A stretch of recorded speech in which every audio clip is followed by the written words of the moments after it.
This week, let's think about our goals. We all have dreams, we have things we want to achieve. But what happens when we include God in our plans? What if His vision becomes our roadmap? This week we'll explore 7 Bible verses, each offering a powerful message about aligning our ambitions with God's purpose. Through relatable stories, we'll see how seeking God's guidance leads to unexpected blessings and a life truly lived. Get ready to be inspired.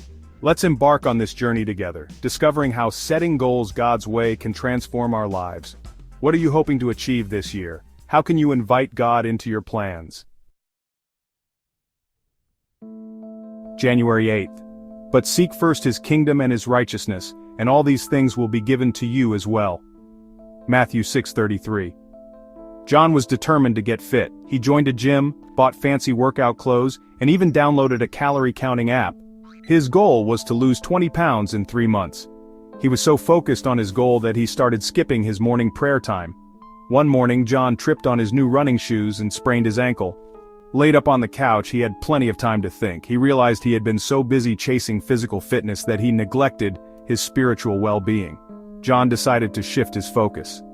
He started each day with prayer, seeking God's guidance. He asked God to help him prioritize his health, not just his weight. He started making healthier food choices and took short walks as his ankle healed. John's fitness journey took an unexpected turn. He found peace and joy in his relationship with God. He realized that true strength comes from within.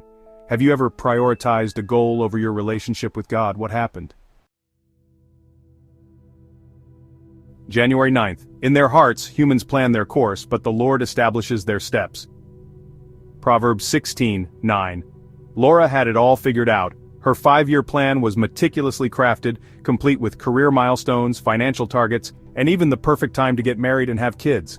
She was determined to stick to her plan, no matter what. However, life, as it often does, threw Laura a curveball. Her company downsized, and she lost her job. Devastated and feeling lost, she questioned everything. Why did this happen? What was she doing wrong? One evening while reading her Bible, Laura stumbled upon Proverbs 16:9. It was like a light bulb went off in her mind. She realized that she had been so focused on her own plans that she hadn't considered God's plan for her life. Laura decided to surrender her plans to God. She started praying for guidance and direction. Slowly but surely, new doors began to open. She found a job that she loved, and she met someone special. Have you ever experienced God's redirection in your life? How did it change your perspective? January 10th. I can do all this through Him who gives me strength. Philippians 4:13. Mike had always been athletic, but running a marathon seemed like an impossible dream. He was determined to prove to himself and everyone else that he could do it. He trained rigorously, following a strict diet and running for hours on end. As the day of the marathon approached, Mike started to feel overwhelmed. The pressure was getting to him, and he began to doubt his abilities. He wondered if he had bitten off more than he could chew. One day, while struggling to finish his training run, Mike remembered a verse from the Bible. I can do all this through Him who gives me strength. He realized that he had been relying solely on his own strength and determination. Mike decided to surrender his marathon to God. He started praying for strength and endurance, both physically and mentally. On the day of the marathon, he felt a sense of peace he hadn't felt before. He ran with joy and gratitude, knowing that God was with him every step of the way. Have you ever faced a challenge that seemed too big to handle? How did your faith help you overcome it? January 11th, Galatians 6:7. Tasha's kindness, a seed that yielded unexpected fruit. Do not be deceived. God cannot be mocked. A man reaps what he sows. Galatians 6:17. Tasha wasn't the most ambitious person at work. She wasn't gunning for a promotion or a corner office. She simply focused on doing her job well and being kind to everyone. She always had a smile for her colleagues, offered to help when needed, and never complained. One day her boss called her into his office.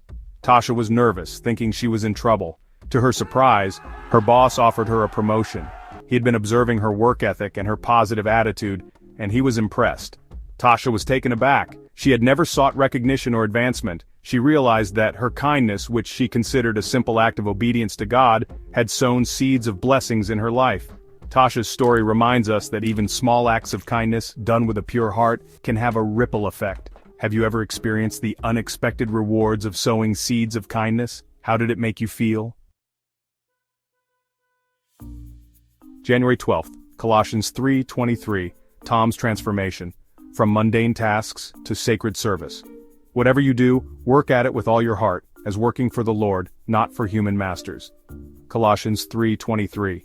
Tom felt stuck in a rut. His job felt mundane and he found it hard to find joy in his daily tasks. He felt like he was just going through the motions, counting down the hours until he could go home. One Sunday during his pastor's sermon, Tom was struck by the message of Colossians 3:23.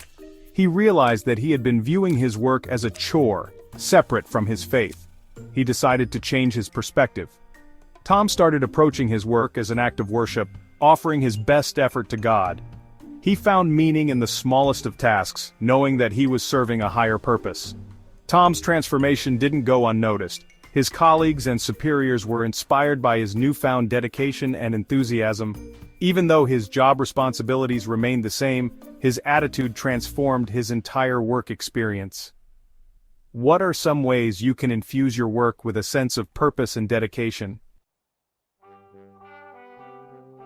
January 13th, Galatians 6:9, Lisa's perseverance, the power of pressing on in good faith. Let us not become weary in doing good, for at the proper time we will reap a harvest if we do not give up. Galatians 6:9. Lisa was passionate about volunteering at a local soup kitchen. She loved serving meals to the homeless and offering a listening ear. However, as weeks turned into months, she started to feel discouraged. She wondered if her efforts were truly making a difference. One cold evening, while serving a meal, a young man approached Lisa. He told her that her kindness had given him hope during a difficult time in his life. He had since found a job and was back on his feet. Lisa was moved to tears. She realized that even though she couldn't see the immediate impact of her actions, she was planting seeds of hope and love. Lisa's story is a powerful reminder that we should never give up on doing good, even when we don't see immediate results. How can you persevere in your acts of service knowing that your efforts are making a difference? January 14th, James 2:17, Jay's action plan. Faith without works is like a car without fuel. In the same way, faith by itself, if it is not accompanied by action, is dead. James 2:17. Jay had big dreams. He wanted to start his own business, travel the world, and make a difference in his community. He prayed about his dreams and believed that God would make them happen. However, as days turned into weeks and weeks into months, Jay's dreams remained just that. Dreams. He hadn't taken any concrete steps to turn his aspirations into reality.